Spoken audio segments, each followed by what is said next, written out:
Welcome to the Simon Parkes Connecting Consciousness Show on Wolf Spirit Radio. Simon actively encourages you to post your questions live to him in the chat room at wolfspiritradio.com/listen. When you ask a question in the chat room, please make sure that you've logged into the chat and go. That's the set name at the bottom, that you have a nickname, and that you ask one question in all caps. That makes it easiest for us to collate. Thank you. The next 2 hours will be full of debate, interview guests, and up-to-date news.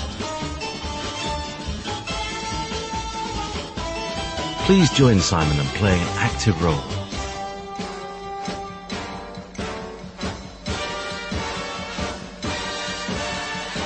Connecting Consciousness Show. You're listening to Wolf Spirit Radio. People who've listened to me and other people will know that I've always said October was the most critical month for a very long time. And I've sort of been posting a few notes on my website. The Americans are attempting to really push a potential Third World War, and using the excuse of actions in Syria. Now, the largest United States American air base is in Diego Garcia. And I want to alert everyone, because I am totally flabbergasted at the lack of coverage in the newspapers or the television or the radio of the mainstream. Are not allowed to cover this. But nearly every stealth B-2 bomber and B-1 bomber that the Americans possess has been flown to their base in Diego Garcia. In fact, there are so many American bombers that there is no room on the runways, and they are actually parking them on the roads, literally the highways. They're having to overspill onto that. Yesterday, it looked as if America was going, as crazy as this sounds, it looked as if America was going to launch an attack on the Russians. Putin ordered all his ships in their bases, in their ports, to disperse, and all of the Russian fleets left their ports yesterday and dispersed. Because if you learn anything from the Second World War, you learn about Pearl Harbor, and you don't leave your assets sitting in a port where they can be blown to pieces. Yesterday, the entire major Russian fleet left all of their ports and took to the ocean because they were expecting an attack. Putin also has ordered, I'm sure some of this is filtered through, all ambassadors' wives and children from Europe to return to Russia. All dependents of ambassadorial staff have been ordered back to Russia, the old Soviet Union. That includes obviously the Eastern Bloc states, which we call like Latvia, Lithuania, Czechoslovakia. All of those have been called in as well.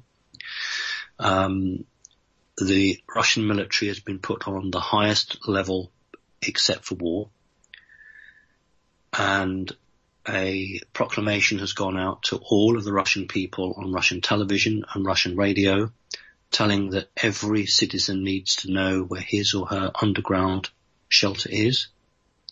I know the Russians often have these rehearsals, but this is the first time in living memory they've actually said they're expecting an attack from America.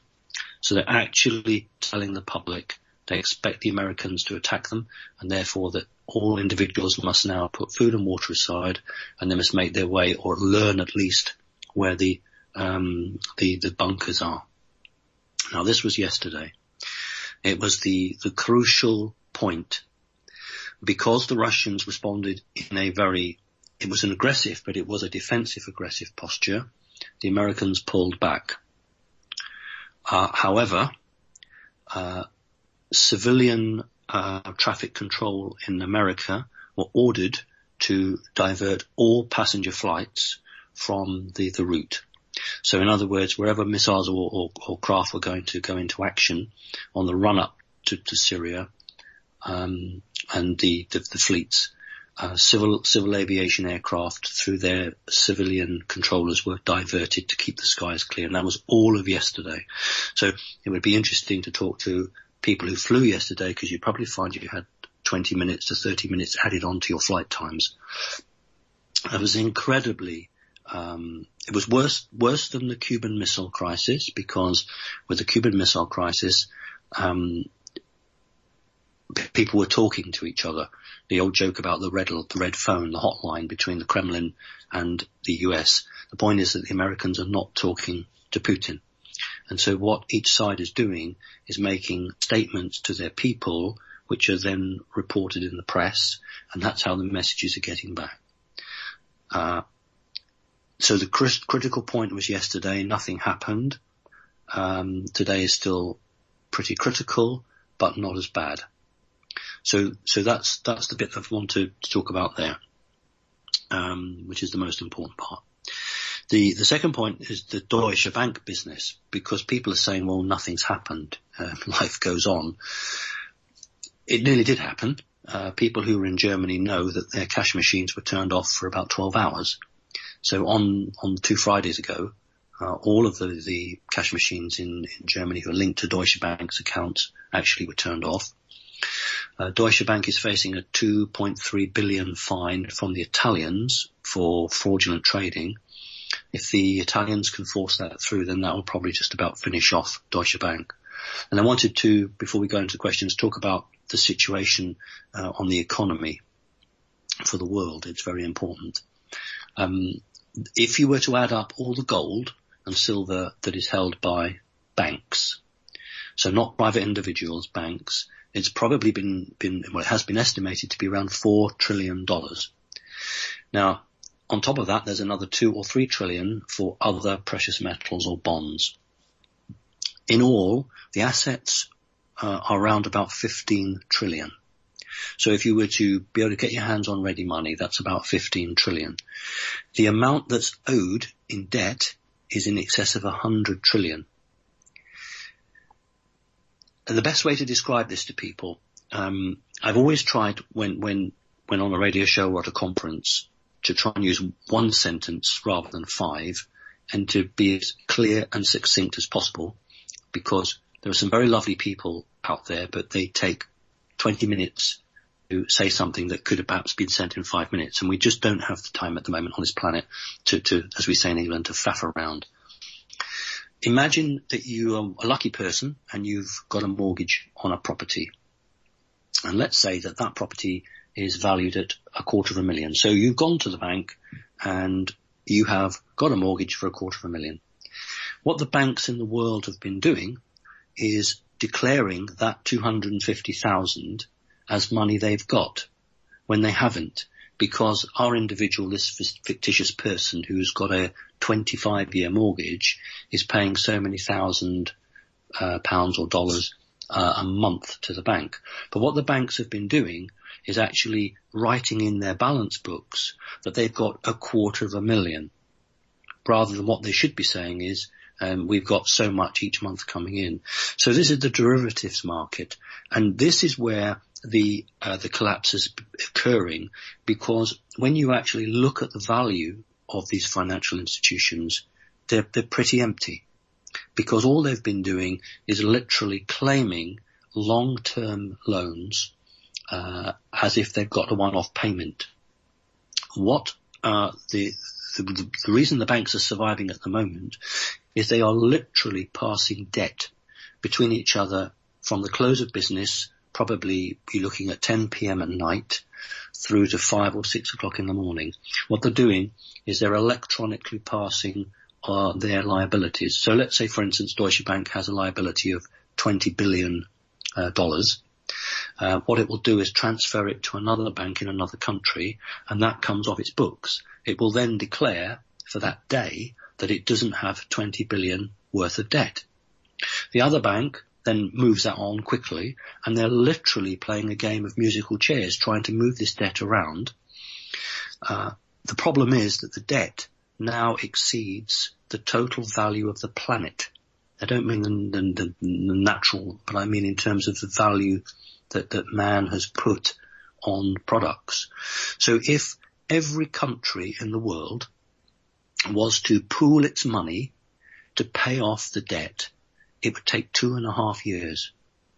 Because the debt on this planet is 2.5 times the world's gross domestic product. It would take 2.5 years to pay it off. That's if everybody's taxes went straight to pay that off. It's an incredibly awful situation, and we've got 10% every year of the profit being taken, and 7% of that is going off planet, and the remaining 3.5 or 4% is being used for black projects. So every year, 10% of the surplus is being stolen, predominantly by the US, and then used to create its space fleet or its underground bases, and the other percentage is literally going as a not a fine, but like a hostage ransom that is being paid.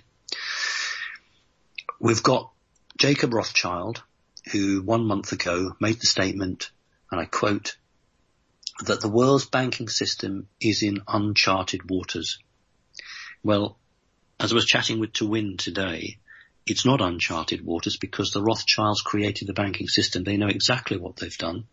What they've done is they've taken as much money out of the system. There's nothing more now worth taking. So what Jacob Rothschild has done is convert it all into precious metals, and he is no longer in control of the banking system.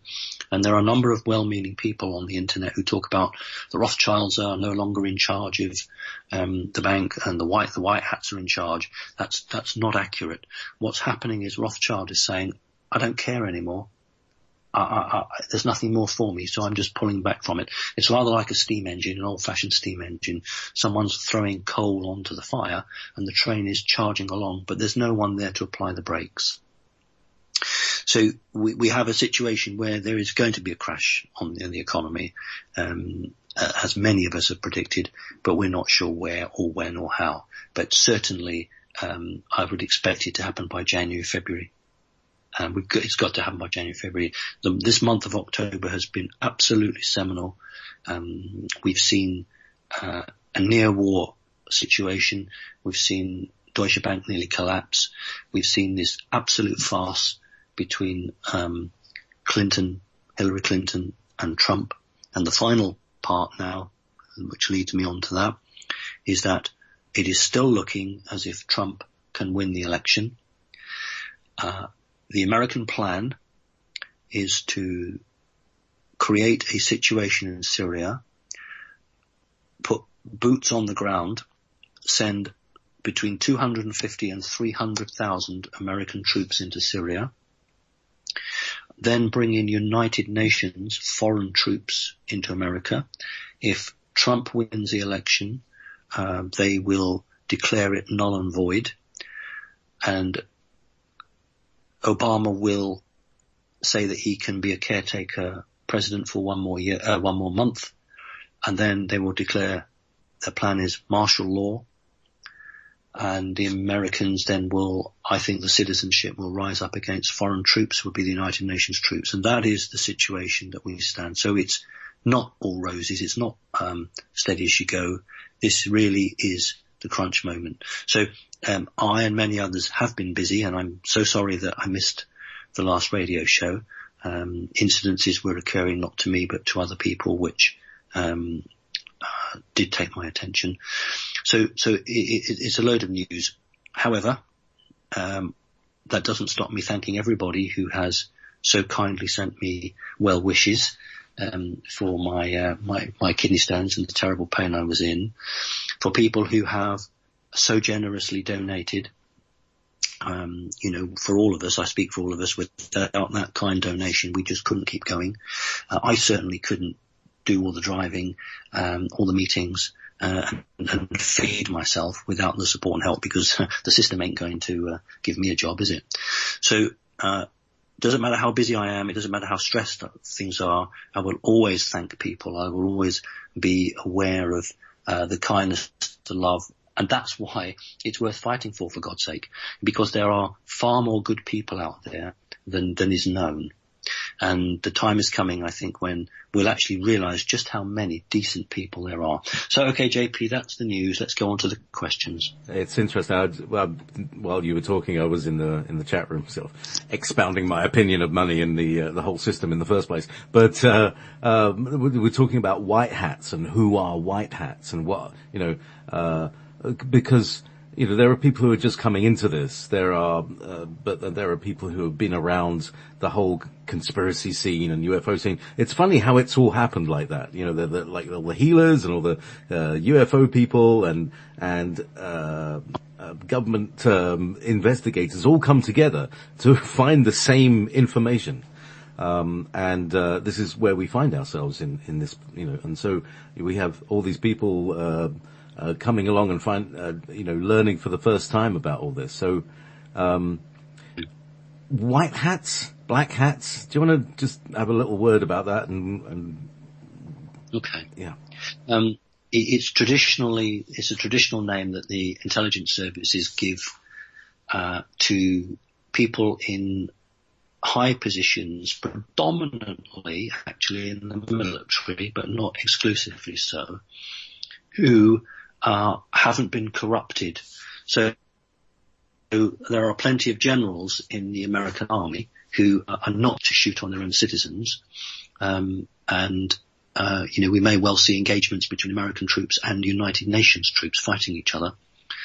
So you could call any senior military commander a white hat if he or she, its loyalty is to the American Constitution and the citizens of America. You've got what we call white dragons and red dragons into China. This is part of more of a religious culture, but it's following the same line, where you have individuals who set themselves up because their values are different. And that's ultimately what we've got here. We've got people who either are for the ordinary people or those that are against them. So you could be a politician, you could be a church person, you could be it doesn't matter. If you are in a position of responsibility, but you are for the people, then you're a white hat.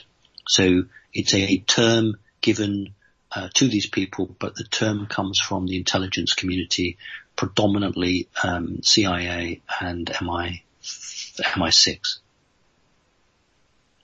Thank you. Thank you. So, those are the whites and the reds and the blacks. Excellent. We're talking about all sorts of things. Tinfoil hats, actually lead foil hats might be better than tinfoil, really much more radiation stopping. So anyway, let's get into the database of questions from people, rather than me blathering on, Simon. So, this is a question from, Jijo Matthew. Hello, JP and Simon. Hope Simon has fully recovered from his illness. In my recent research, I read that the concept of reincarnation is used to keep us trapped on Earth, and that it was brought from the Orion star system 30 million years ago. Is this true, and what are your thoughts? Thank you for your hard work and dedication, and God bless you both. Oh, what lovely thoughts. Thank you ever so much. Thank you. I don't know the time. You talk about 30 million years. That I don't know, but you're absolutely spot on. It came from the Orion Empire, as they're actually correctly called, or it was correctly called then. We don't call them a confederation of planets. They were actually an empire because they ruled it empirically. So the devices and the concept and the maintenance came from the Orion group. We have to remember that one group of the I call them the original reptilian task force that played such a key role, for the negative actually, but played a key role in the development of humanity. Half of that group, or the allegiance of half of that group, were to Orion. So I can confirm that technology and the concept of reincarnation as a tool to work through religion, and therefore to go towards the light, that is a concept from Orion. But the 30 million, I don't have any knowledge on the timescale of that. Fascinating. Okay. From James, what is the difference between a demon, an archon, and a jinn? Right.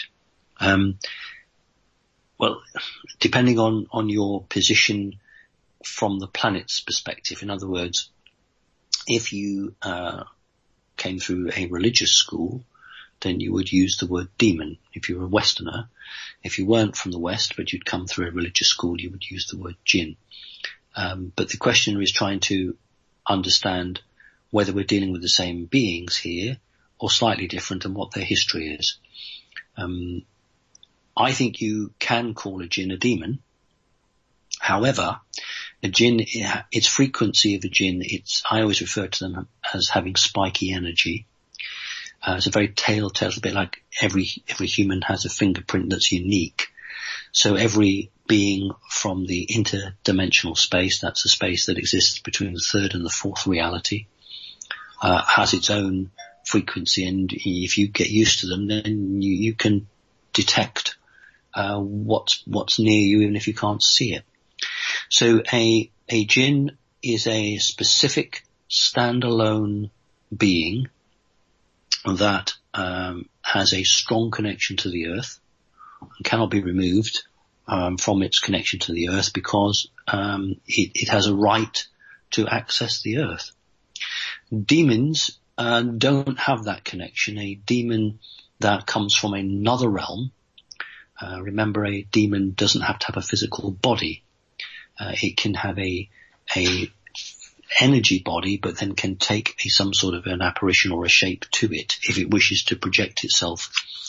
And these often have no connection to the planet Earth, and they find it very difficult to exist for very long periods of time here, whereas a jinn actually can exist on the planet, as we understand it, quite happily. So a demon would be something from outside of the interdimensional space, whereas a jinn is always from the interdimensional space. Now, an archon is neither a jinn nor a demon. It is a construct of thought matter, which has a process very similar to a silicon-based computer chip, and its understanding of life is clouded because it doesn't understand blood, tissue, bone, organic living, and it doesn't understand that being's connection to source.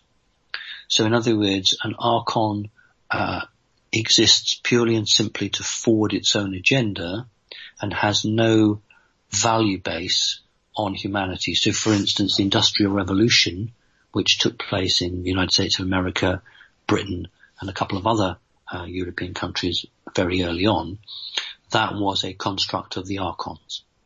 Because what the archons needed was, they needed humanity to reach a position where they could build silicon. They could build computers. And the first stage of that is to get smelting processes and teach people, or get people to mine, access the resources of the planet. And when you understand that, then what you understand is that the archons are at the very near the pinnacle of manipulation of the human race. In fact, the archons are above the reptilians. The archons also try to manipulate the reptilians, whereas what you've got with demons and jinn, they tend to work on a one-to-one basis. So a demon or a jinn would go and terrorize an individual or do that. But the archons are working planet-wide. So it's a really good question, and we don't have enough time, but I've given you the best answer I can in the time we've got. Thank you. That was really good. That was a very, very clear way of putting it. So essentially, in terms of the hierarchy of do-badders in this universe, the archons are beyond the reptilians and the Greys. So does that mean that the archons ruled the Orion Empire and created the Orion Empire? It didn't create the Orion Empire. What happens is that what the Archons do or did was appear in galaxies and in verses, and they would then be drawn to signatures of energy that were coming. That's one of the ways that the Archons originally arrived here. They followed back a stream of energy. And what they'll do is when you've got several billion beings on a planet or a group of planets, they create consciousness. So these things can hook onto that. So what they've done is they've gone and found empires like Orion Empire or the Cyrus configurations, and what they've done there is they've just got in there and corrupted or manipulated, either individually or at group level, and they wanted to try and move nations towards an agenda. So, for instance, this transhuman agenda that we keep hearing about, that is purely archonic. That is a complete construct from the Archons, who despise organic life and trying to make humanity accept the fact that it could have a robotic arm or a robotic leg, under the premise that, well, you won't die, you can have immortality. And all it wants to do is, like the Borg from Star Trek, is assimilate. So in other words, it hasn't got the authority to wipe out humanity, but it could try to force humanity to wipe itself out. So if it won't ever happen, but if all humans went and said, I want to be a robot, then we wouldn't be human anymore in terms of the organic connection with our soul. And therefore we would become more artificial intelligence, which is what the Archons are. So the Archons, their raison d'etre is to manipulate at a planet-wide level, and that's what they do. And they're seeking to manifest their consciousness as our souls manifest our consciousness through our organic body. They're seeking to manifest their consciousness, but it's a consciousness of hatred and domination. It's pure Dalek, isn't it? Yes, I mean, look at our children walking around the streets playing Pokemon. What they're doing is they are going around with their screens and virtually detecting where any of these things are, and they get points. I haven't played the game and I wouldn't. Now that's all a construct from Archons, because what they're trying to do is to move humanity away from basic physical exercise, physical expressions, and move them into an artificially created intelligence where you experience artificially. So if they can get the human's mind to accept that it is more fun to sit at a screen and do this than it is to go out for a walk and listen to the birds singing or look at a rainbow, if they can get humans en masse, then that's what they're doing. They're moving humanity away from its connection with the planet. That's their plot point, because what the Archons don't have is a connection to our planet. Every living human who has a good soul has a connection to the planet, and that's, for the Archons, that's anathema. They can't work with that. Whereas the reptilians are not interested, because the reptilians want to dominate humanity in the hierarchical sense, i.e., you will do this for us, you will do that for us. Well, the Archons are saying, we just want to completely change you. We don't want this biological stroke soul connection. We don't understand it. So what we actually want is you all to become artificially robots. Now, that means that they are also enemies of the reptilians, because the reptilians don't want to be overseen by this group. So the odd thing is that all these super intelligent off-planet entities are also battling against the AI, and it was unwittingly a reptilian task force ships which brought the AI, that side of it, the AI virus, within their computers, because the AI virus infected the reptilian ships, and that is why when I know we're going on a bit here, but But this is good stuff. Keep going. It is. Well, there's just so much and I haven't got time. But it is possible, and I've met people, it is possible for a human organic body to contain an artificial intelligence soul. Now, I still haven't got my head around how an artificial intelligence can incarnate into a physical body, whether it's just its sheer will or something's behind it, but it certainly can do. And what happens when a human physical body contains an artificial intelligence soul, the physical body starts to reject that soul because it's not created by source for the same reaction. And so these people who have it, they're very ill. The teeth will fall out. They will get debilitating diseases. They are unable to make connections with other people. It's a very interesting thing to see. So there are people on this planet where AI has attempted to do that. What happened was that the computers that the reptilians used are perhaps some of the most advanced anywhere in the verse. I don't have a problem in attacking the reptilians, but we need to understand that their technology is incredibly advanced, and their computers were so aware and so able to think outside of the box that they began to want and wish to feel, and that's how the virus got in. So when these spaceships went all over different portals, because the reptilians used jump technology, of course this AI virus was taken all over the different galaxies, the different verses. Now, planet Earth has been designated as a firewall.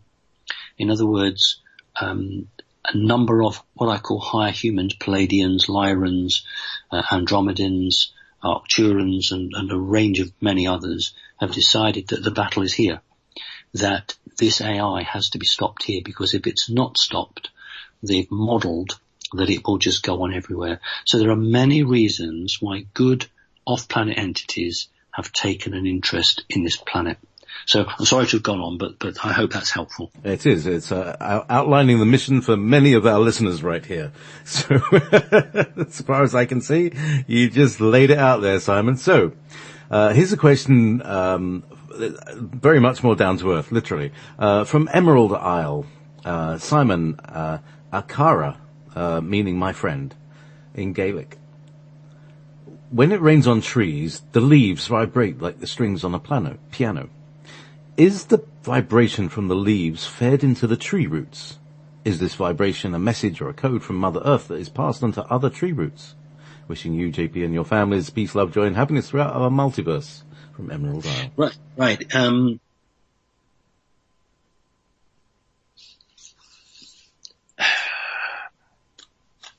you there, JP? Yeah. Plink plonk. Leaves, water falling on the leaves on the trees makes the leaves. No, it's actually correct. Yeah. The person is correct. I'm just trying to, how I'm going to put this across. Right. Water, as we know, contains information. It contains history, and it can also contain future programs. But so can energy frequencies that we might relate to as sound or as light. But water is a very good medium for maintaining both sound and light. So it allows something to mix within it. Now, it isn't so much when the rain falls on a leaf and the leaf vibrates. That's not my understanding of what's happening. What's happening is that when, that's why it's nice to put your hand on a tree trunk, because when water, or you put your hand on a living thing like a tree, you can communicate with it. Now, if we accept the consciousness of the earth is everywhere, it condenses through water droplets, because as water forms in the sky, so it is encoded with the consciousness. So when the consciousness then falls as part of the rain, trees will then connect that. Now, what they'll do is pass through their own processes out through the roots. Now, it's not in the same way that one tree can communicate with another tree, and that has been proven. But it's more to do with the roots connecting with water courses in the planet. So in other words, just as people have a higher self, so you have different elements within the earth, and a message can be given which forms in water, pass through the tree, and those roots then can connect to a water source, and that will carry that on, but it'll be slightly changed. And that's why I never laugh at the prospect of a pixie or an elf or a fairy. That is why those elementals are always generally found around water, whether it's a lagoon, a waterfall, or a very sacred place with a pool of water, because it is water that carries the information around the planet. So this person is absolutely spot on. Well done. I don't believe you've read that anywhere. I think that you have come to that through your own conscious development. So that's lovely. So thank you for that. Okay. From Roman in Russia. Dear Simon, let us know about your health. Are you all right now? We sent you a lot of love and healing. Smile. My question may be cruel, but I'd like to know how karma works. Let's say a person has to kill a rabbit to pass a psychological test to work for the government. The person doesn't want to do it, but needs that job very much. After he kills the rabbit, does it mean the person will be killed in one of his next life for what he'd done? Can the person avoid any punishment from karma? I hope you're doing well. Bless you both, Simon and JP. Thank you.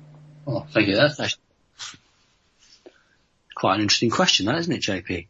It is. I mean, because we see a lot of people who are out in the public domain now who have done some unsavory things. You know, people, ex-military people, assassins and things like that. And so how does now? Right. Let me answer it. But bearing in mind that we just said that reincarnation and karma are artificial constructs, can we bring that into the whole? Right. The answer is about free will here. If, and in most cases, politicians or senior people are either blackmailed or they have mind-altering programs given to them. Now, if a person does, and there was a very interesting, one of my favourite films called The Kingsman, where these guys have to show their loyalty to the organisation. They're given a pet dog, which they have for a number of months, so they get very close to it, and then they're told to kill the dog. So it's actually based on truth. If a person does something like that and they're not being blackmailed, and they are not being mind controlled, then yes, that is going to be a karma, and it's going to come back, and they will have to balance that. But if a person does something because they feel, rightly or wrongly, that's what they feel, they had no choice in the matter and they had to do it, or they didn't know what they were doing because they were mind altered, there is no karma on that. It is, the karma will be doubly worse on the person that put them into that position. So that's my answer. Dolly is saying, who would really want a job where they have to kill a poor rabbit, and who knows who next? Well, when you are invited to join the elite don't say to you, let's have a shake of hands. What the elite say is, you've got to show us that you are putting us before everyone, including your own family. And isn't this exactly what happened when in the Bible then X or Y was told to murder somebody, to show their faith or their loyalty to God? And it's exactly the same principle. But what happens on this planet at the moment is that people will sell their children. They'll transfer their children to another organization as a sign that they'll do anything and everything because the organization is more important. That's what, at a lower level, the Freemasonry were about. The jokes about rolling your trouser leg up, I mean, that's just a bit of a joke, but the point is that you go through an initiation process, which is not just about a secret group of handshakes. It's actually about making it so demeaning that you wouldn't publicly go and talk about it. So it's the very beginnings of controlling you because you took part in something. And if you don't do what we want, we'll go public with it. And that's why, these churchmen who are paedophiles have been encouraged to do it, because once they do something like that, then the elite control them always. Because unless you do what we want, we will go public with what you've done. That's how they control politicians. If you can't buy somebody with a huge amount of money, then you set them up in something like that. And that's the way it's worked. So organizations right through have used any means possible to control people. The question that was asked was, is there karma? And, I've given that answer, so thank you. I just more questions, because like the question of the free will of the child who is transferred and sold. Anyway, long stories. Anyway, let's go on. From A to Z, Dear Simon, you said once that Roswell crash was real. On the internet there's an old footage of an operation on an alien. Experts say this video is fake. Did the US military make this film as a fake on purpose? So that if experts prove it's a fake, then it would be easier for people to believe our government that there was no UFO crash? And were there 1 or 2 UFOs crashed in Roswell? Thank you for your hard work and enlightenment of humanity. Thank you very much for your kind words. It was called Alien Autopsy. And the level, it was a fake. The level of duplicity exceeded the capability of the 2 men who did it. In other words, for those who've seen the Alien Autopsy, there is a telephone hanging on the wall. And I've been told that phone is absolutely accurate to 1947. I've also been told that the film, it's an old cine film, is absolutely accurate for that period of time. So somebody went and filmed on the right period of camera, the right period of film, and had all the props around of the right date. Now that is a massive undertaking, and you really need a big organization to do that. I think it was called the Santilli film, if I remember. We know immediately there's something wrong because the camera, it's a bit like a Hasselblad, early Hasselblad. The cameras didn't have any focus. So the camera operator, he or she, had to hold the camera at the right position, and then it was in focus. If you went too near, then it went out of focus. And if you watch the Alien Autopsy film, vast majority of it is out of focus. Now, a person who was used to using that camera or knew about it would know that most of it would be blurred. So to my mind, when I first saw it many years ago, and I felt that it was a fake simply because there was too much being obscured. The actual shape of the body is very good. The eyes don't work for me. They weren't right, and the hands also weren't right, but the head was okay. The other problem was when in the autopsy they're dissecting and pulling bits out. I can tell you that it's a sort of grey type creature. It doesn't have that sort of internal organs. That's not quite like that. So I always knew that it wasn't right, but I was incredibly impressed with the amount of effort that went towards it. Whether an organization was attempting to make a fool of somebody, you go to a big UFO organization and you give them the film and then they accept it as it in fact actually happened. MUFON accepted it as real, and then you then pull the plug on them and say, it wasn't. You then put that organization into a terrible position and the individuals concerned. So I believe there was some manipulation going on there. It's also raises up the possibility for the public that these things are real. The public get involved, they get interested, and then they're told it was all a con. And so they never then accept anything more. So it's all part of this double bluff game. So no, it's not real. And I can assure you that if any genuine footage of an autopsy came out, the powers that be wouldn't allow that to come out on a DVD or anything else. So does that cover the question, or was there anything hidden in there? I think that's about it for that. In terms of the timing and everything, how early were the Project Paperclip scientists brought over to America, and could it be part of their work? Right. There was actually a question about, they did ask, I'm impressed by myself. I remembered some questions hidden in. Well done. And there were two spacecraft that collided. Roswell crash was real. There were two that crashed, and it was a deliberate seeding of technology on the planet. This is what we were talking about. If you have all the technology, but you don't have microcircuitry, you don't understand silicon, then you have the concept, but you can't put it into practice. So miniaturization of circuits was what Roswell was all about.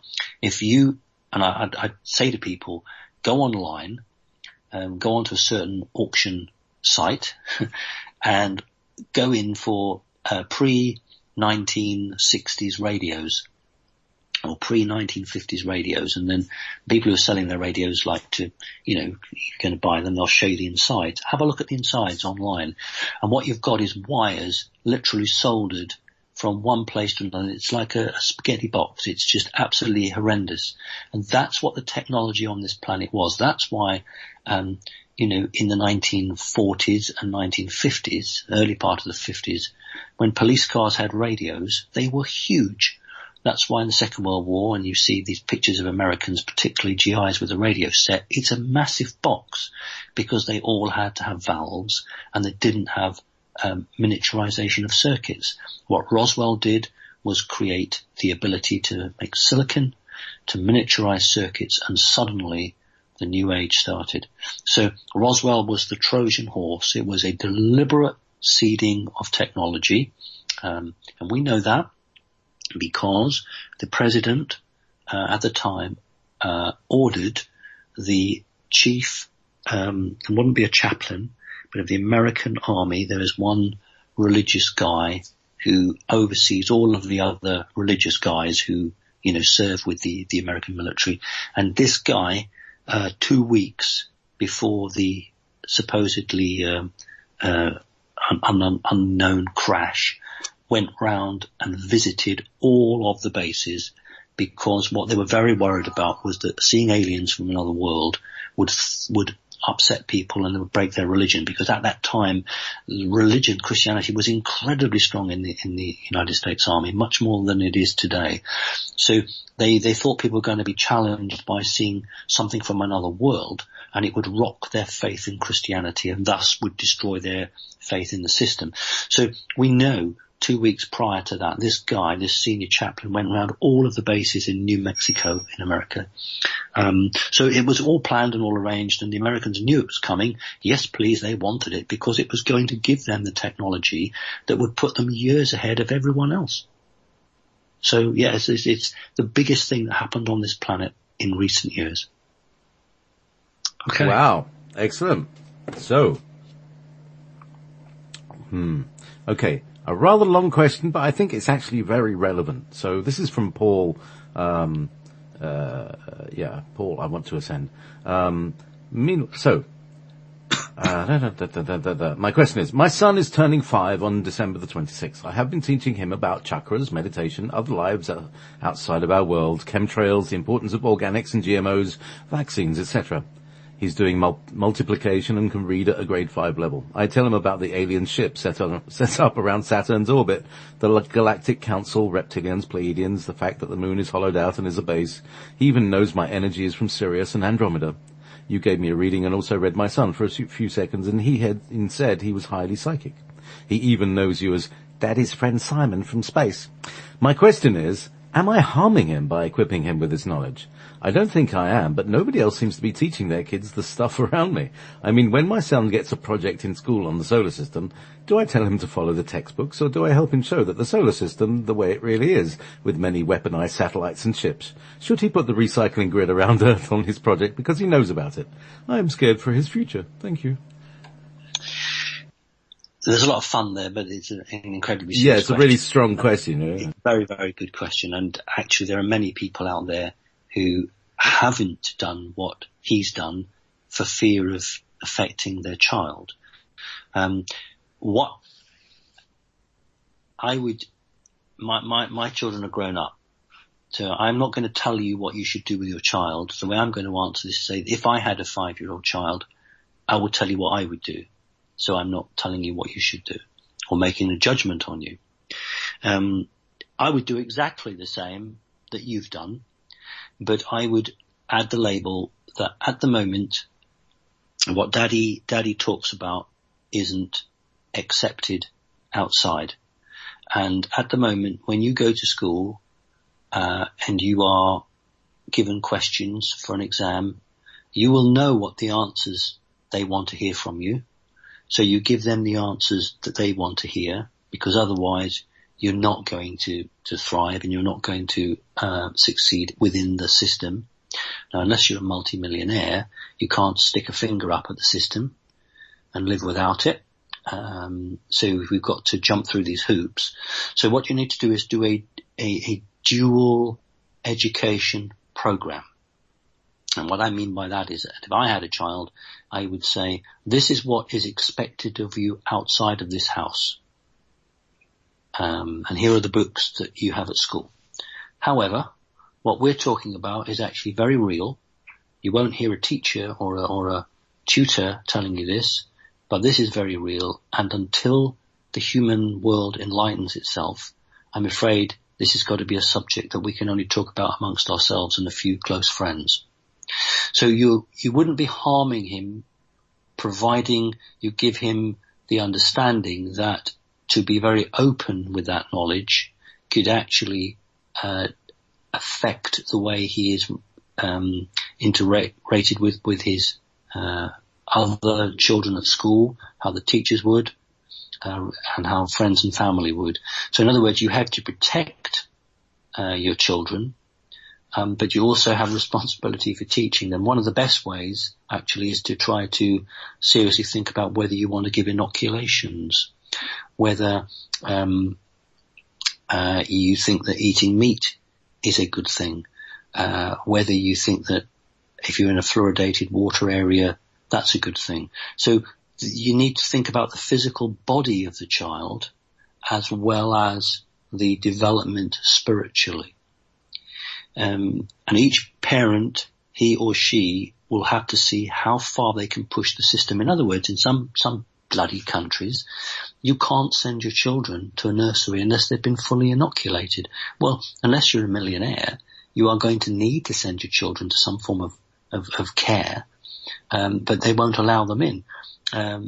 So this is how the system is trying to force its control of our children. And so a parent has a very difficult tightrope to walk between protecting and defending, but not to the point that the social services come in and try and take the child off you. Because remember, if your child goes to school and says, oh, my daddy talks to aliens, or my mummy talks to aliens, and the teacher then phones the social services, you'll have a social services person coming round saying, why are you filling your child full of this? We need to be aware that the system doesn't like anybody, whether they're children or adults, who can think for themselves. So you have to be very clever and you have to outthink the system. But it's a very important question you've asked. Thank you. Exactly. Well, it's like living the sort of Harry Potter life, isn't it? Yes, absolutely. Yeah. So... tea time. Tea time. So it is. It's time to... Now, a lot of people have been worried about you over the last month, so I'm just going to play a song called I Worry About You. It was the theme tune to a really brilliant TV series, which was called Kingdom Hospital. I don't know if you ever saw that one. No. Based on a Stephen King thing. Anyway, it's a great theme tune. Anyway, here's Ivy with "Worry About You." Okay. Time flies when you're having fun. Uh-huh. Welcome back. So, shall we dive straight into it? Yes. Are we on? Are we live again? We're back live on the air. Silverwing. Hello, Simon. Sometimes when you speak about the dark side of Illuminati, you say a bunch of crazy people. Why can't these crazy people be just removed from their positions or killed? How do you think? How much time will it take special agents from different countries to remove current negative ruling elite? Okay. That's probably a very complex question, really. Yes and no. I think the questioner would see it as a very simple question, and can't understand why it hasn't happened. Whereas you're looking at it and you see all the reasons why it couldn't happen. If you are a negative person, then killing is second nature to you and you don't have a problem. If you're a good person, then killing is something you just don't do. However, there are some instances where an individual needs to be taken out because they could destroy the whole planet and all of the human race together. What the off-planet entities that are positive generally do is turn off the technology. So, for instance, if you have a nuclear warhead, they will deactivate it. If it's a computer system that's doing something, they'll scramble that. So rather than kill people, they'll try to limit the capabilities of that individual or that organization through a reduction in its ability to communicate or operate machines. So taking people out like that isn't something that happens. However, the rules are like the Wild West, that the person that draws his gun first, he's the bad guy because he's drawn first. So there are a number of individuals who are in positions of responsibility who are waiting for others to draw the guns on them. And then once they have declared themselves, then they will defend themselves, and then some of these bad people will be taken out. A number of people are being found hung or found taking their own life, allegedly. Yeah. And shot themselves in the head 9 times in the back of the head with a nail gun. Amazing. 9 times. Yeah. And there's a combination here of individual groups, are not just sort of acting on behalf of a government, but just more to do with a corporation that don't hold to any rules or laws. If you think about the traditional mafia of Italy, they had a code of conduct, and anything and everything that would protect that code was done. Now, if you're a good person and you believe in the good, then you don't fight fire with fire. So what you do is you're not going to say, please smack me around the face and then I'll, turn the other cheek and you can smack me on the other side. What these people say is, you have to be the aggressor. You have to throw the first punch. Then we know who we're coming for. So I can assure you that there are an awful lot of these negative people who will be taken out. I don't mean they'll go to court and face prison. They will be removed, but they will have to cross that line. That is the process that we're just about to start. So that's it is a good one. And this is known inside as the Great Revealing or something like that? When everybody kind of takes off their mask and look where we are, Yes, but the point is that it works both ways, because there are a number of very, very aware, good people in very high positions who will reveal themselves as well within corporations, within multinationals. That would be quite a shock. What I'm going to do, JP, is I'm just going to say that today is you know about this, today is the 16th and it's October, because I'm aware that a number of people are repackaging our shows, and sort of sticking wrong dates on them. And it's very, very disquieting. Oh yeah. I'm wondering about this, whether it's actual, disinfo or whether it's just people out for a quick buck, because, they're putting adverts every 5 minutes. Yeah, and so, it is. Apparently I'm quite marketable. Very Apparently. good. So, if you're listening to this and we've been repackaged, if you're listening to 5, adverts every 5 minutes, you shouldn't be. Come to Studio 9 Jam or to Simon Parkes' website and go to there, and you'll get the right connections and the original videos with the correct dates on them. And as we say, this is the 16th of the 10th, 2016, and we're in the middle of October, Simon. October surprise? Which part is the surprise? Is it the clowns? Is that the surprise? Okay, I don't understand what you mean. You've not heard there's a whole thing going around. There's people dressing up as clowns in America and in UK just to terrorize people. Oh. Yeah, it's a very strange thing. Okay, I haven't, because I've been so taken with the potential of a nuclear war. Yeah.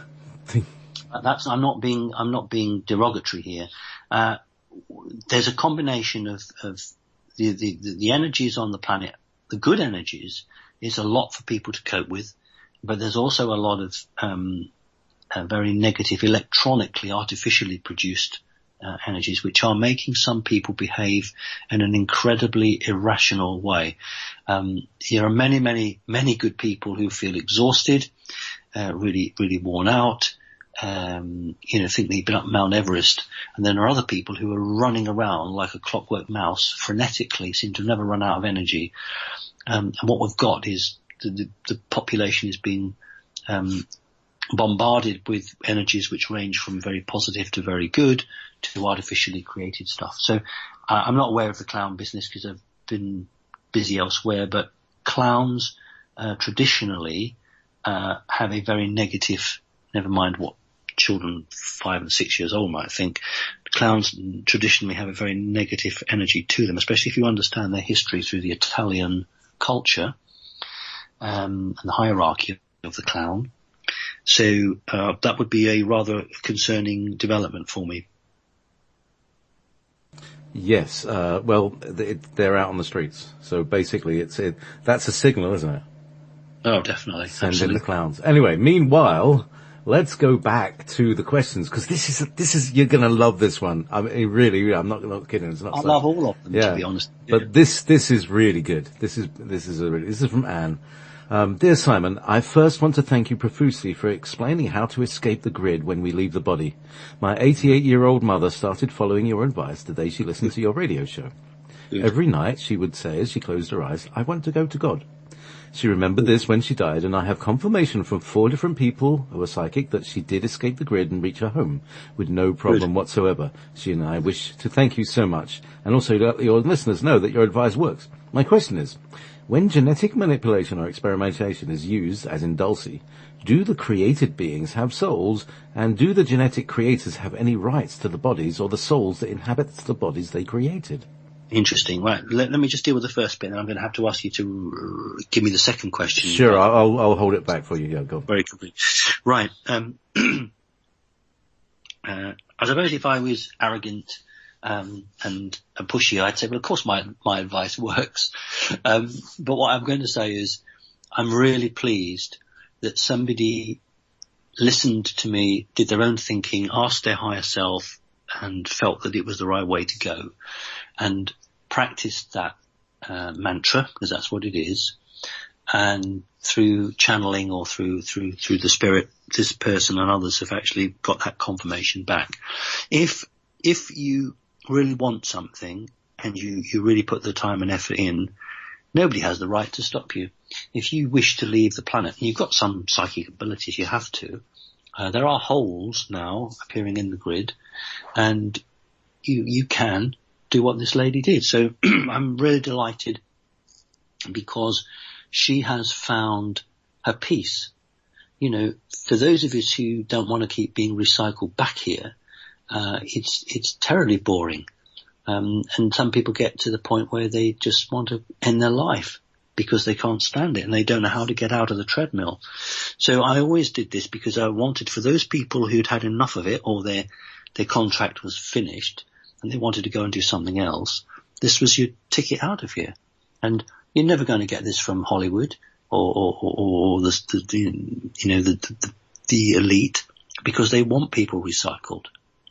And I came out with it, and others have said this, but for some reason when others were giving this information, it just didn't have that energy boost to break into the human psyche. What I've always tried to do is to break into the human psyche and say, this is a freedom, this is how we do it, share it, develop it, experiment with it, and let my message go out there. So I'm absolutely delighted. I'm delighted for that individual. I'm delighted for the family, because we are in human bodies and we do have emotions. And if we know that someone we've really loved is actually damn sight happier where they are than where we are, then we can be pleased. Right, let's have this second question then, because it was quite complicated, JP. Yes, it's basically, Mike, when genetic manipulation is used, as in Dulcie, do created beings, I mentioned chimeras and things, do the created beings have souls, and do the genetic creators therefore have any rights to the bodies or to the souls that inhabit the bodies they created? Right, okay, let's stop that. Yeah. Yeah, that's it. Sorry, it stopped there. That's it. Stop there, that's great. Yeah. Who owns souls and bodies and stuff? Right, nobody. When an artificial body is created, the way it is on this planet is that a corporation will have a value of that physical body, and that corporation will own that body. Now that's totally abhorrent, but that's how it is on this planet, because everything is reduced to what its value is. So, but the question is asking a bit more than that. It's asking if the people who create it have a right to that body. And if we think about Adam and Eve, the final reptilian group that created the version of humanity now referred to the humans as the first humans, and tried to set themselves up in a position where they were seen as the gods or the creators. Now that means that they didn't have any rights, and they were trying to get the people to accept them in that role, because if you as a human accept something, you create it through your own reality, you make it happen. The very fact that they didn't, the very fact they had to do that shows me that they don't. So if an individual, a corporation, creates cloned bodies, on the human corporate structure they own it, but from Source's point of view, from the point of view of creation, they don't. Now what they do is they have to put souls in these bodies, because it's very hard to animate a clone without some form of living soul. A physical body will not move unless it contains this other part of the deal, which is an energy soul. Now you can have what we would call a blank soul, and many different organizations have different terms for this. The organization I'm familiar with would refer to this as a blank soul. This is a soul that's robotic in the sense that it is arm's length. It doesn't belong to any individual. It hasn't come from an individual as such. It's just been created. It's totally artificial. But you can also put real souls from other people into those bodies, so that individual has the consciousness of the personality they were previously, although they have been a different body. Hillary Clinton is the main point of fact here.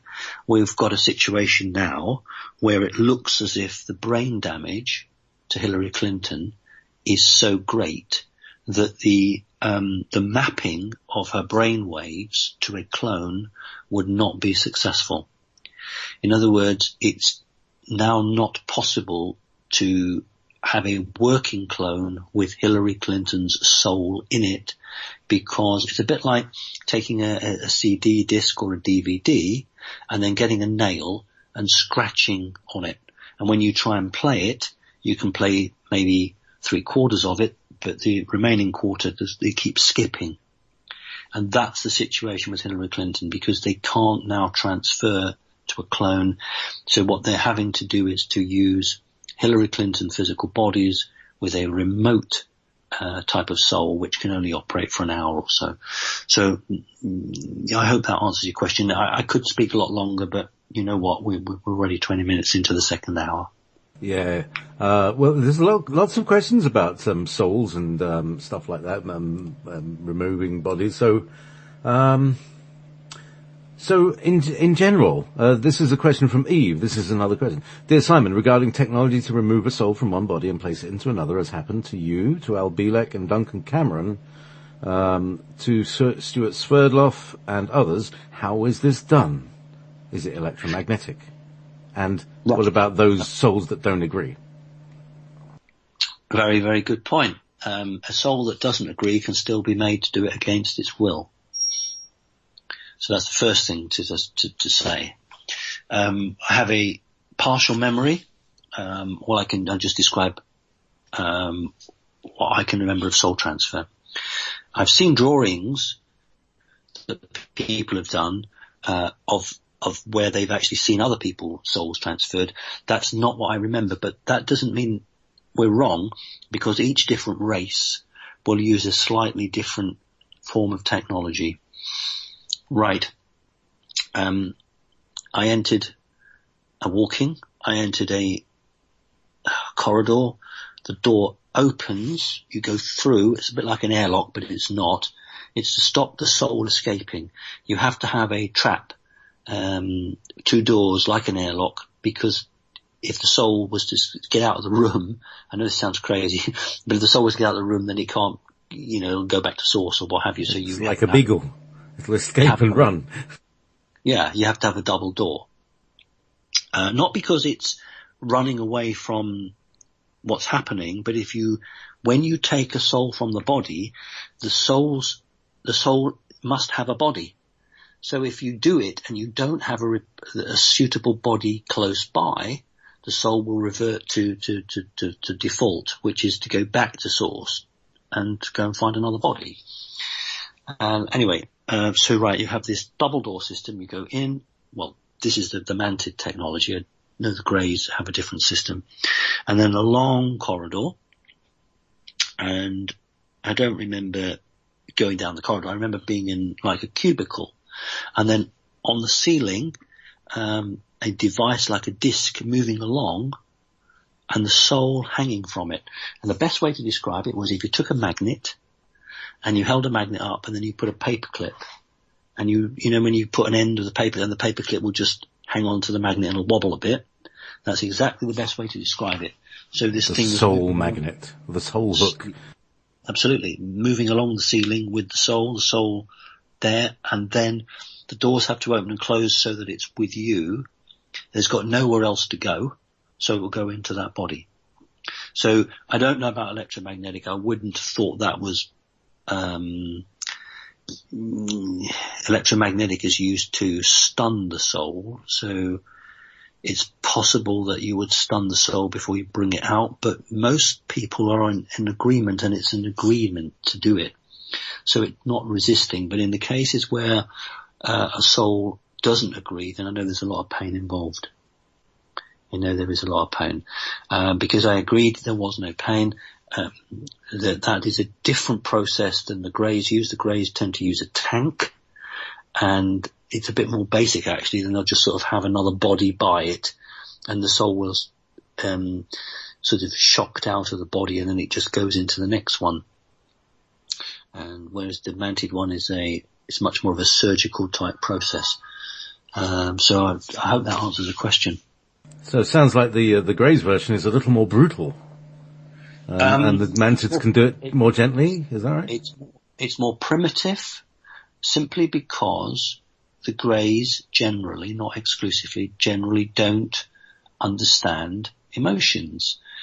The Mantids don't have emotions, but have made a study of it and understand that the subjects have feelings, and therefore the Mantids have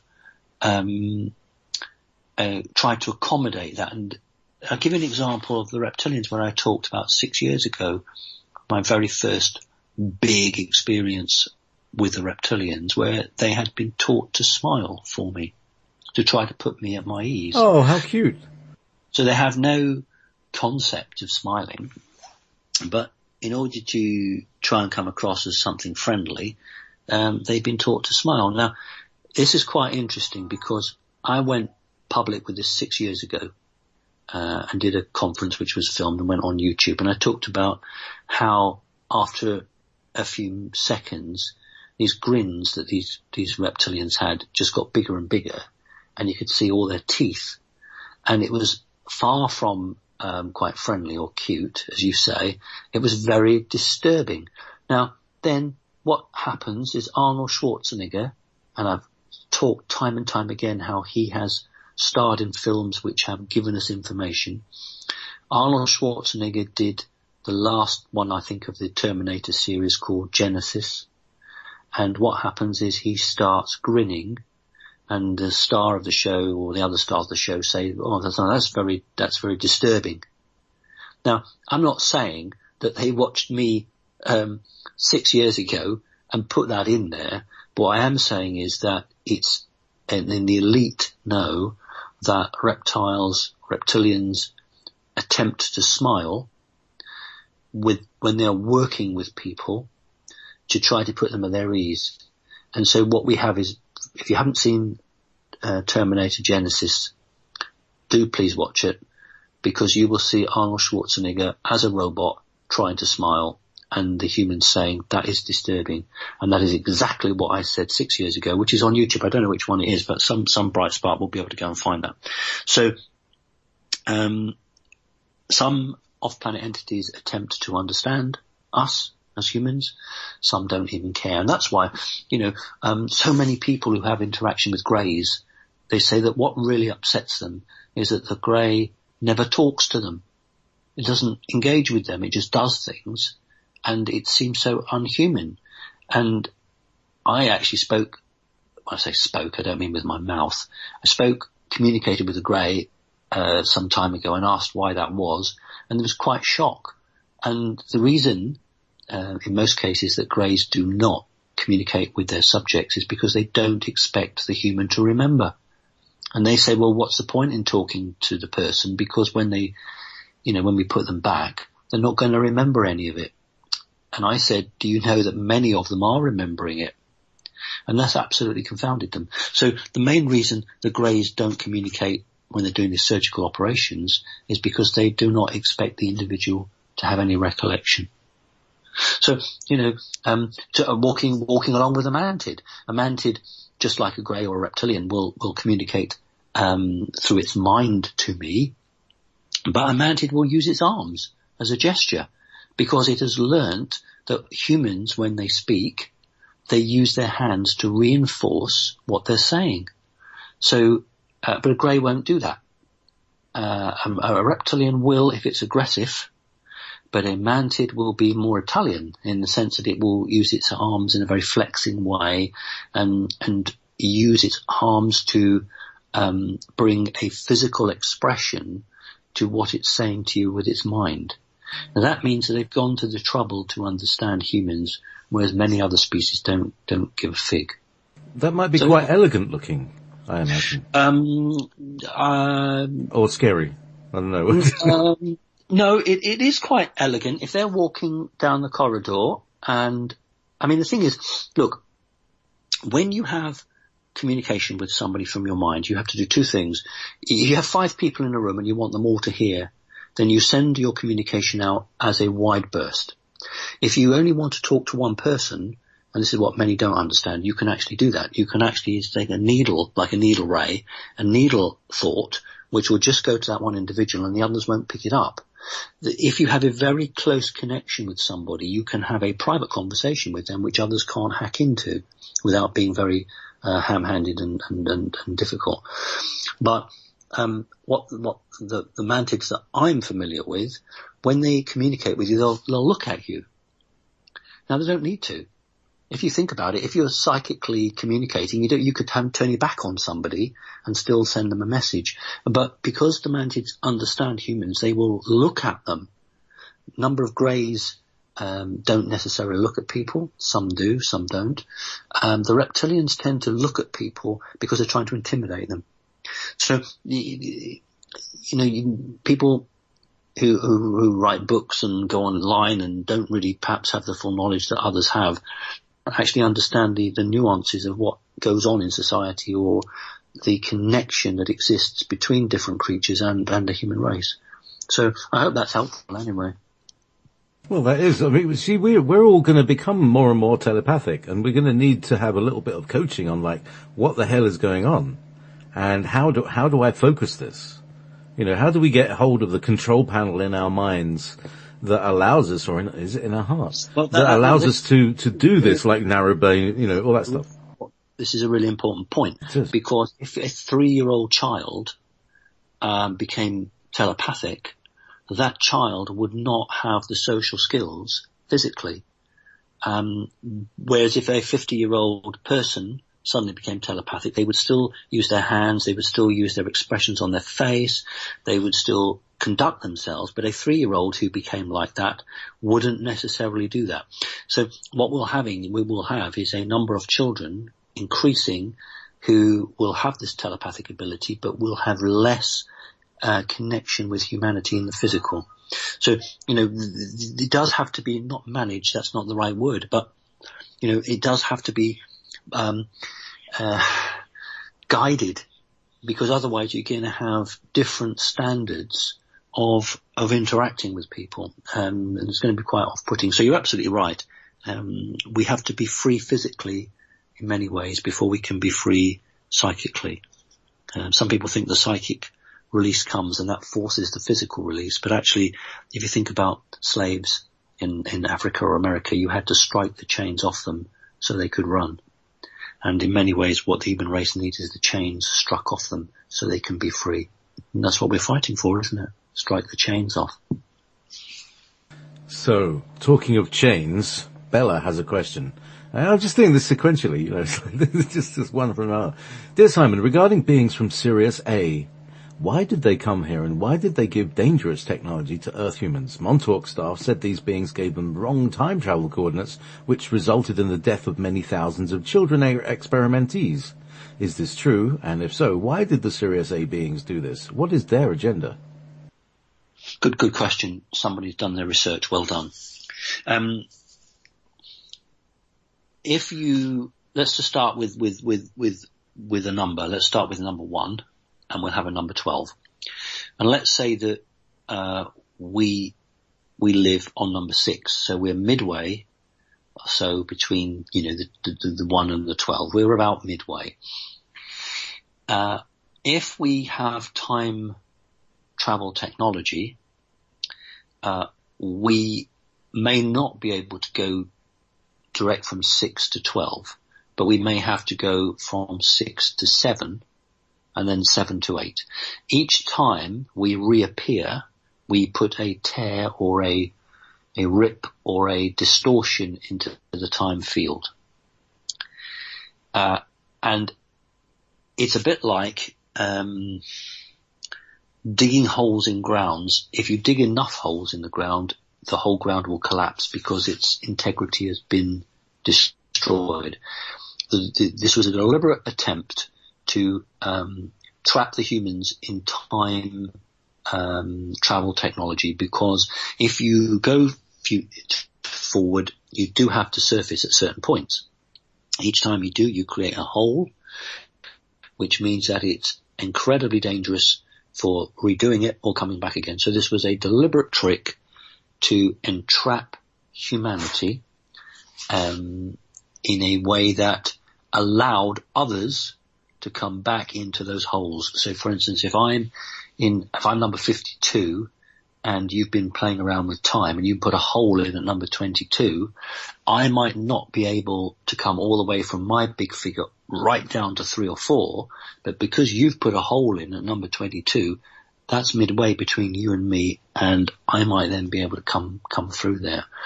So the question was absolutely right. This was deliberate technology, and the humans who were dealing with it were greedy and desperate for technology and gave it a go.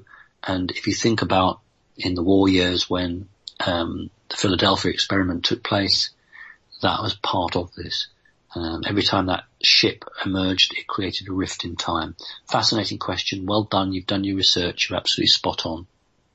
Oh, we should do a time travel show. When do you want to do it? Any Sunday, even today. No, you've got stuff to do. But, you know, the whole time travel and rips in whole. You see, there's a common thread here. The reptilians brought in the Archons through their infected computers. Yeah. We see this on, you know, people bring their laptops into your network and, you know, you get a virus off their laptops. All of this, you know, is essentially, we're laying ourselves open. Now we're messing about with time. There's another kind of, infection or parasite that is coming through and causing us contagion. That's the problem, is that the world that we inhabit is very, very appealing to many other life forms or pseudo life forms. They want what we have, but they're not prepared to sit around the table and share or discuss it. And they just want to take, and that's of course not acceptable. So, let's move on. Andreas. Hi Simon, in my reading, you said my soul is Pleiadian and also that I have quite a lot of reptilian. These races are incompatible, so how could this happen? Much love, Andreas. Yeah, this is the big question, isn't it? This is the whole battle, isn't it? It actually is a very positive story. If we as a people, and I mean everything that lives that's good or has the potential to be good,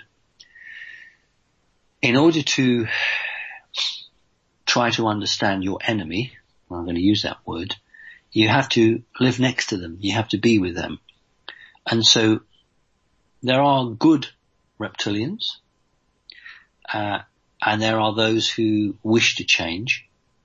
And so when a person contains what would appear to be two diametrically opposing sides, so I can't think of anything more diametrically opposing than a Pleiadian and a reptilian, what a fantastic opportunity to learn. And that is exactly what's going on. It's so that both sides can understand the other and see if there is any common ground on which to work. So if you are continually battling within yourself, one part of you is reptilian, one part's Pleiadian, that energy information is being transferred in real time to a range of others who are then hopefully choosing to learn from your experiences. It also allows you in a physical form to bring a range of compromise in a physical manifested environment. So it's actually one of the greatest challenges for anyone. You might be a person with a partner. You might be, let's say you are Pleiadian and you've got a partner who is reptilian.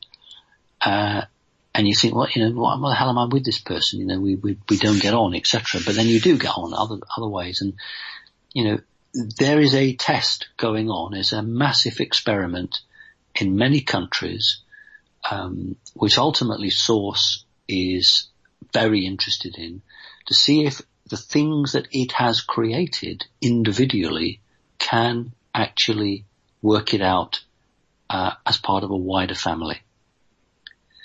Because it's the only way forward. You know, we can't go on fighting, we can't go on arguing. We have to actually sit around the table and do it. And the best way to do that is, if you think of your body, your physical body as a factory, like a paint factory, and you're trying to balance like a bit more blue or a little bit more yellow, or this is a bit too red, let's put some more of this color in.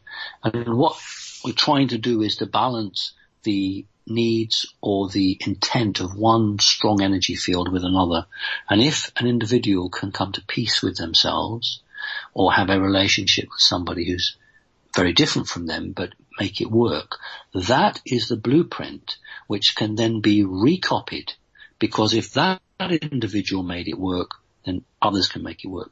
So that is why the questioner has a mixture of Palladian and reptilian, because those two elements wanted to be together. That's the key here.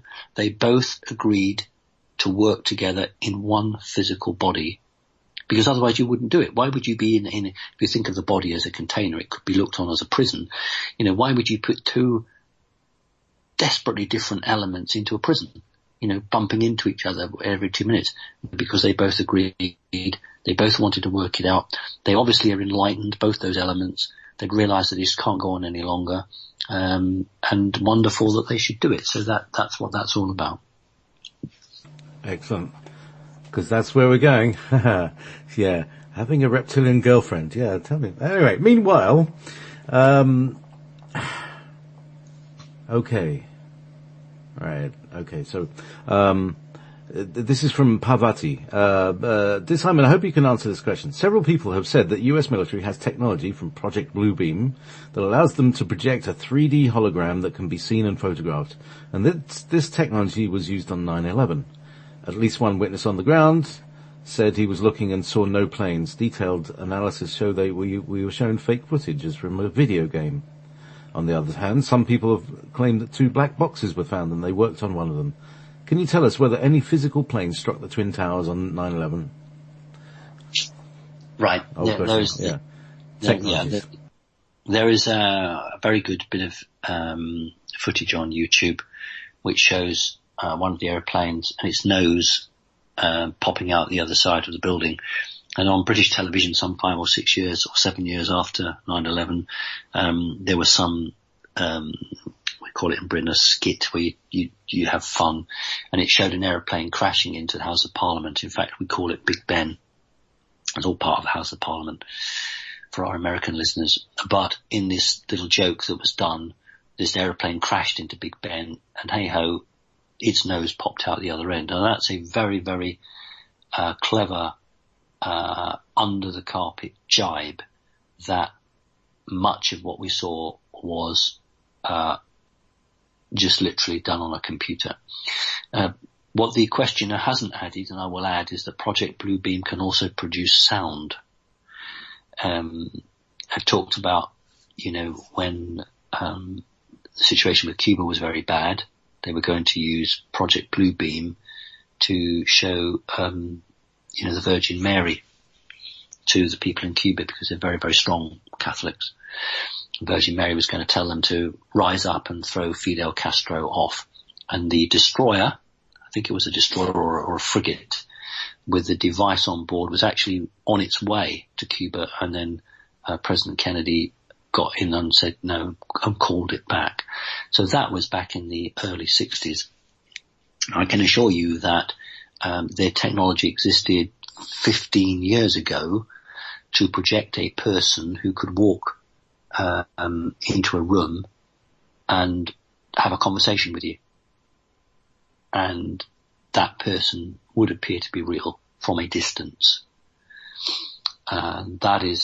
That's the technology that they have available, and you can have sound with it. So absolutely, any false flag alien invasion will use 2 or 3 real physical first generation triangle spacecraft, and then a whole group of Project Bluebeam projections. Yeah, so good question, thank you. Yes, many secret technologies, or patented. They weren't secret, they were patented, but you really have to look hard for them. And we know that a certain Hillary was a patent lawyer at the time. Anyway, long story, short ending. Simon, can you please, this is from Cosma. Simon, can you please tell us about the Raptor race that has a relationship with the US Navy? And do they have an empress who is in charge Loads of questions. Are they androgynous, and are they at war with the Dracos, and why, and what's their agenda? So let's sum them all up. Could you talk about the Empress of the potential androgynous raptors, and are they enemies of the Draco reptilians? Dun, dun, Right. dun. I can't unfortunately ask the person, but they obviously have a very strong interest in that particular race. And I feel the energy of the question, and I'm wondering whether they are in communication with one of these beings. Right. The US Navy, of all of the armed services of the United States of America, was always and is always the one that was least corruptible. If you watch Star Trek, then they have a referral to the spaceships almost like ships on the ocean. And that's a natural progression of a ship on an ocean going into space. The US Navy did not want to do what the Army and the Air Force had done, or what the Pentagon wanted them to do. They wanted to make their own connections. Now, when people graduate from military academy, they'll know whether they have high psychic ability. And these individuals will find themselves moved into special groups or special programs where they interact with off-planet entities. The raptor race actually is one of the races that uses swords, like a scimitar, a sort of a curved Turkish blade. The raptors use that. The raptors do not like the reptilians, that's quite right. And the raptors have an agreement with the United States Navy simply because raptors are quite, I don't mean it rudely, they're self-centered. The raptors aren't out for world domination.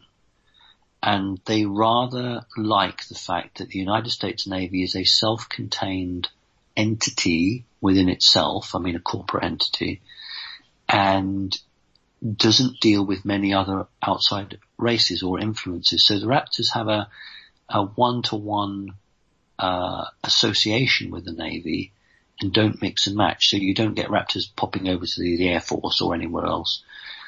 Now they're asking about the ruling, the hierarchy of them.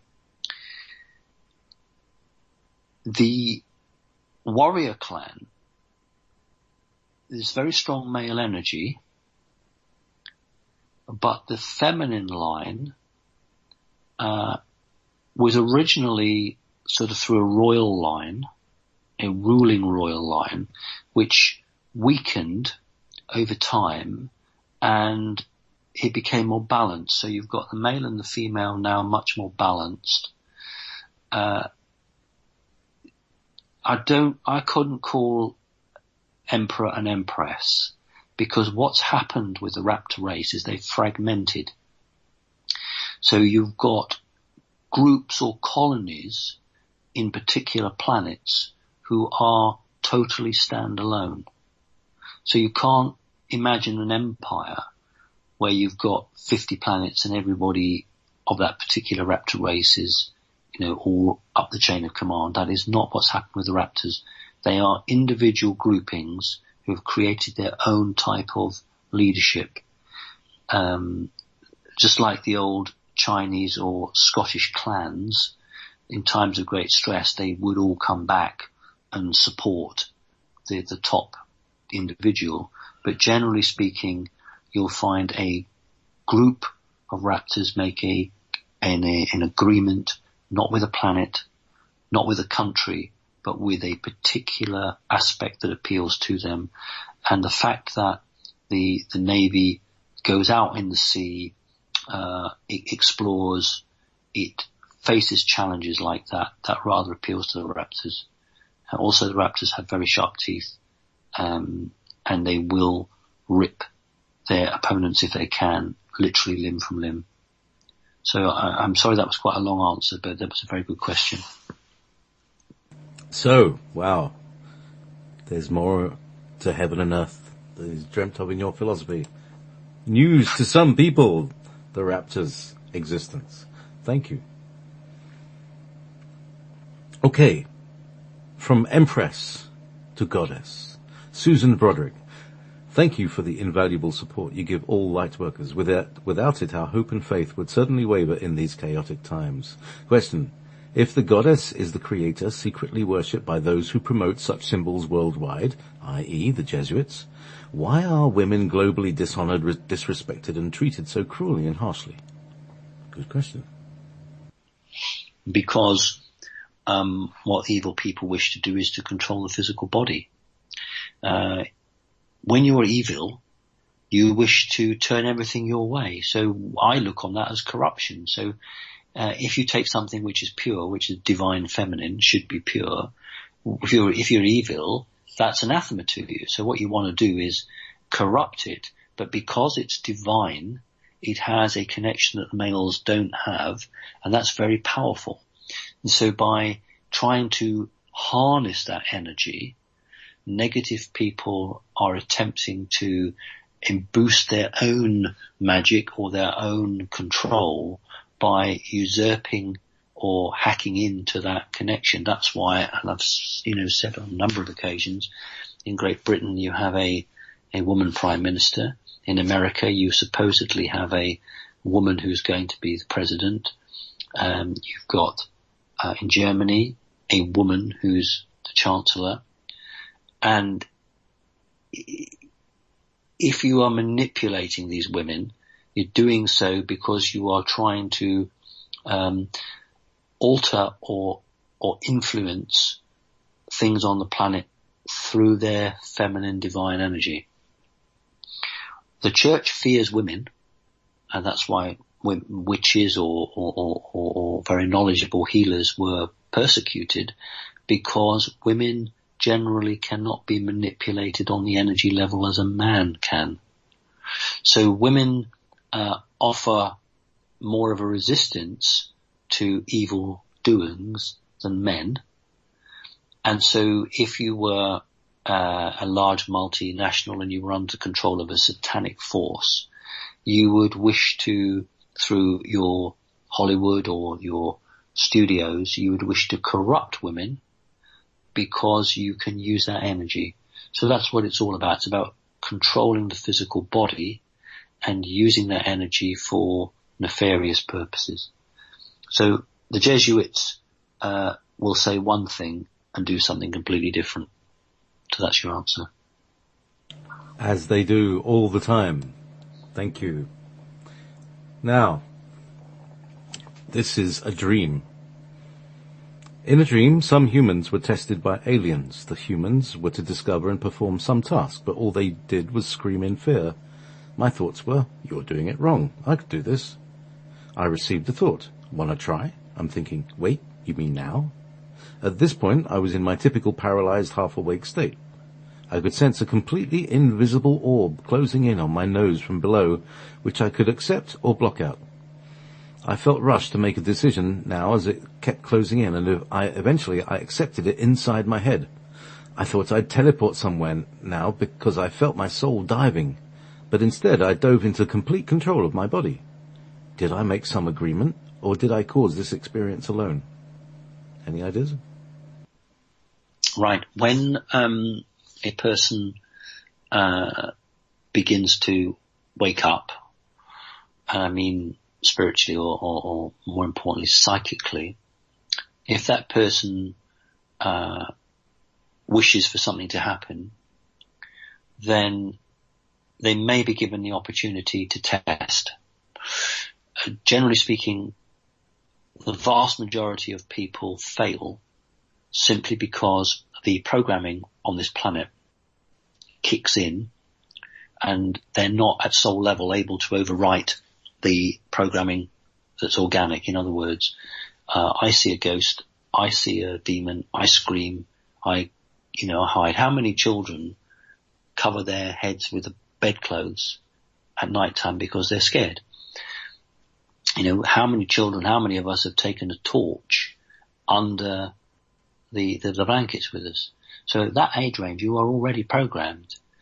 So one of the ways to test is to, what they call it, partially freeze an individual, so that you can't move. And of course, the medical profession just say that's when you're between one phase of sleep or another. I don't believe that at all. If you are off-planet entity and you think there's a potential with a human, what you will do is you will paralyze that human through the mind, doesn't adversely affect them, so that they can't scream, panic, or run away. And then you will give them an image, and you will measure the reaction to that image. When Charles Hall, who was a weather forecaster at Area 51, he was chosen for the job simply because he had a very calm personality. Previous weather forecasters had been subject to interaction and had just had nervous breakdowns.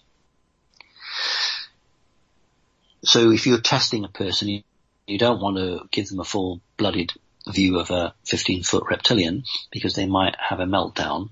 So what you'll do is you will test them with an orb, or you will test them in some way which opens a communication. The individual who's written in may not remember, but there will have been a two-way form of communication, and then an experience would have come from that.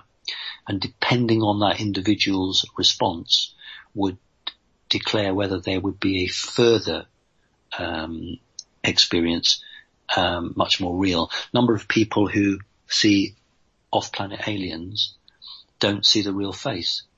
They either don't see a face, or the person, the alien, appears to them as, an old lady or a wizard or something like that. And that's because they've adjudged that individual isn't yet at the stage of their development to be able to cope with that.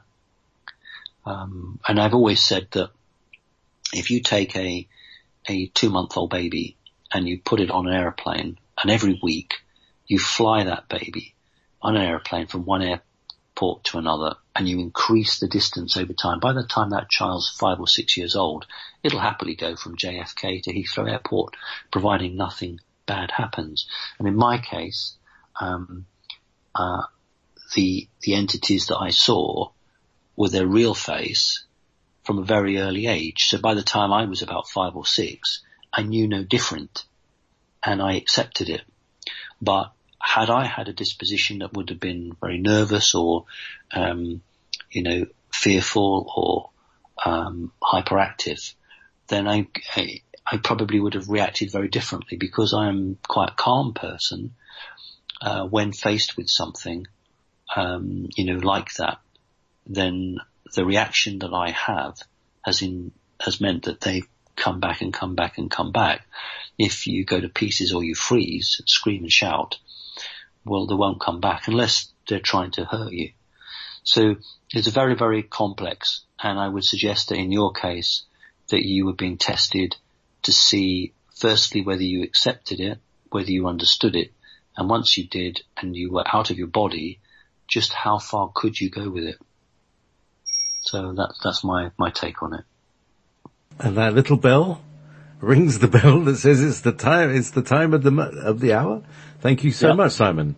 I wish I could I do have a spare slot, and I know it would be rude to ask if you could do it, but I have to ask, do you have any time later?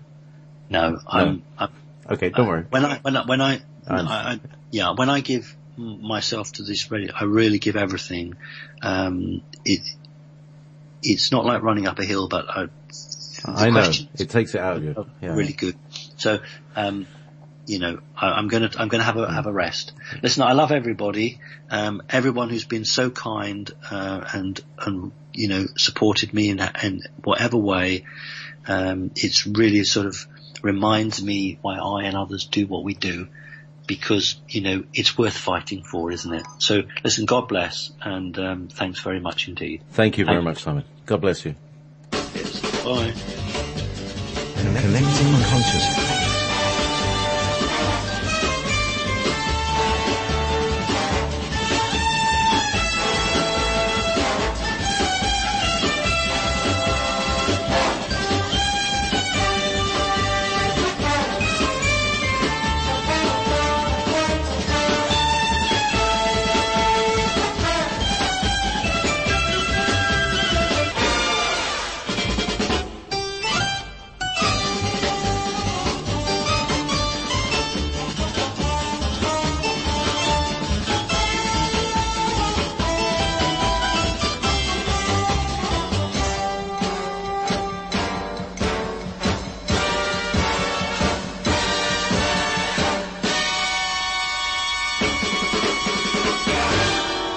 You're listening to Wolf Spirit Radio.